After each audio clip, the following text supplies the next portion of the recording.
Hi, welcome to another episode. Please like, share, and subscribe. Now let's dive in. South Africa's unprecedented move to sue Israel for genocide at the ICJ, inspired by its own history of resistance to apartheid, is reinforcing Africa's heft in the increasingly combustible global geopolitical scene. The ICJ in The Hague is hearing arguments from South Africa accusing Israel of committing genocide against the Palestinians in Gaza. The case, which has drawn support from several states, as well as human rights groups, is seen as a historic challenge to Israel's military actions and policies in the occupied territories. South Africa, which suffered under the brutal system of apartheid for decades, claims to have a moral duty to stand up for the oppressed and voiceless Palestinians, who it says face a similar fate of systematic discrimination, violence, and dispossession. Its 84-page submission asserts Israel's actions are genocidal in character because they are intended to bring about the destruction of a substantial part of the Palestinians in Gaza.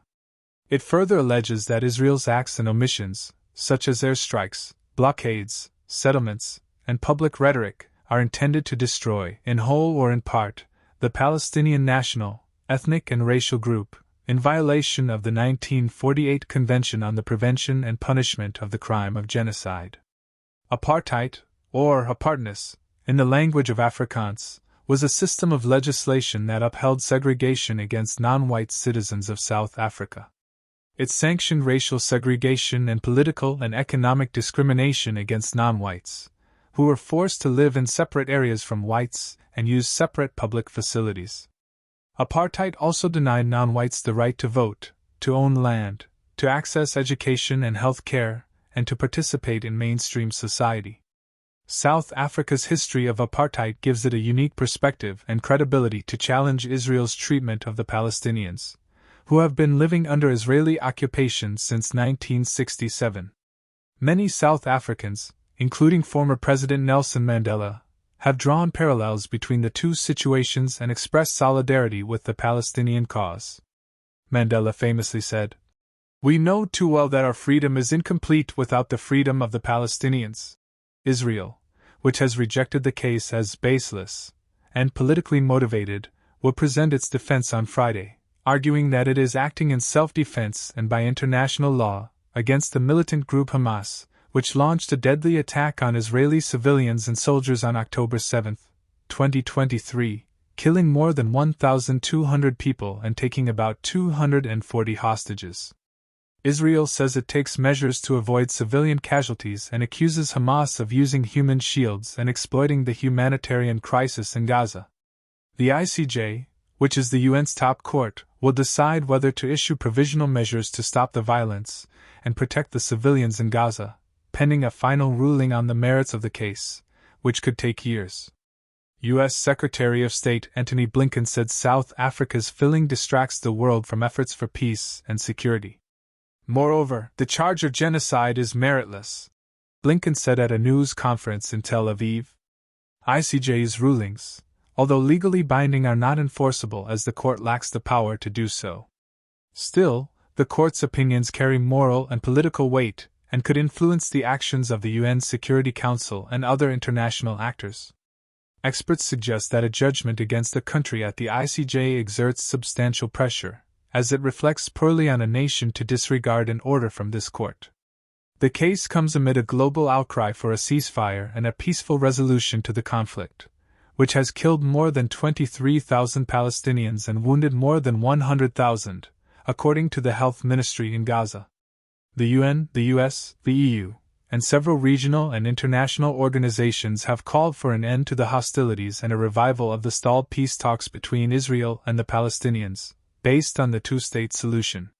However, some analysts say that South Africa's genocide case could complicate the diplomatic efforts and further polarize the parties and their allies, as well as undermine the credibility and legitimacy of the ICJ, which has been accused of bias and politicization in the past.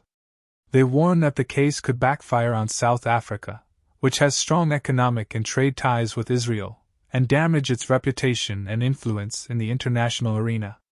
Others, however, see the case as a courageous and principled move by South Africa, which could galvanize global solidarity and pressure on Israel to end its occupation and oppression of the Palestinians, and pave the way for a just and lasting peace in the region. They argue that the case could expose the reality and gravity of the situation in Gaza and the West Bank, and hold Israel accountable for its alleged violations of international law and human rights. The outcome of the case, which is expected to draw worldwide attention and scrutiny, could have far-reaching implications for the future of the Israeli-Palestinian conflict, as well as for the role and relevance of the ICJ and international justice in addressing the most serious crimes and disputes in the world. South Africa's move marks one of the few times an African state has gone on a diplomatic offensive to quell a combustible geopolitical situation. South Africa has often been criticized for its lack of leadership and initiative in addressing the conflicts and crises in its continent and beyond. By taking the case to the ICJ, South Africa is asserting its role as a responsible and influential actor in the global arena, and as a champion of human rights and justice. It is also demonstrating its commitment to the principles and values of the African Union, which has called for a peaceful solution to the Israeli-Palestinian conflict. However, South Africa's move also entails risks and challenges. It could strain its relations with some of its key partners, such as the US and the EU, which have different positions and interests on the issue. It could also face backlash and retaliation from Israel, which has accused South Africa of being biased and hostile. The Israeli government rejects all of the allegations by South Africa. Israel presented its arguments on January 12.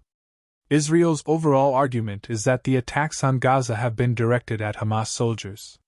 It says the civilian casualties have been an unfortunate consequence of carrying out military operations in an urban environment.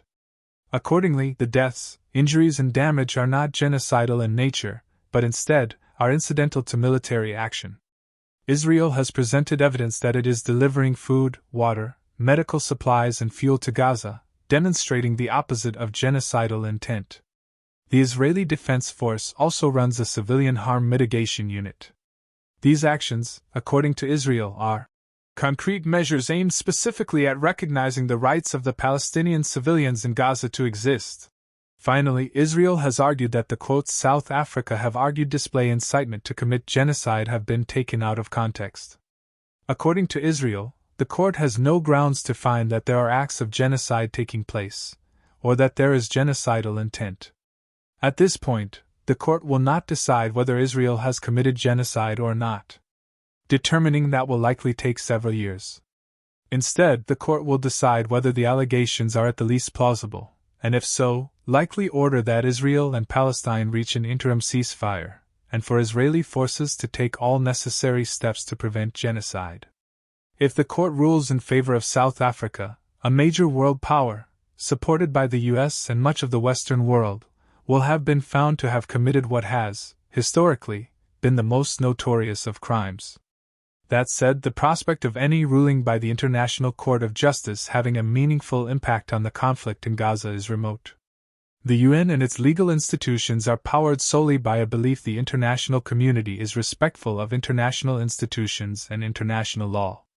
The problem is when a powerful country does not believe a ruling by a United Nations body applies to them, little can be done to enforce it.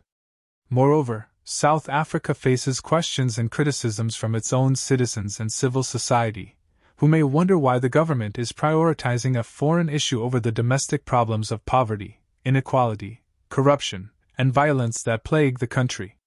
South Africa's genocide case against Israel is a bold and unprecedented move that reflects its historical and moral stance on the Palestinian issue, as well as its aspiration to play a more active and constructive role in the international community. It is also a diplomatic gamble that could have significant consequences for South Africa's image and interests, as well as for the prospects of peace and justice in the Middle East. Thanks for watching and see you again in another episode of World Formatics.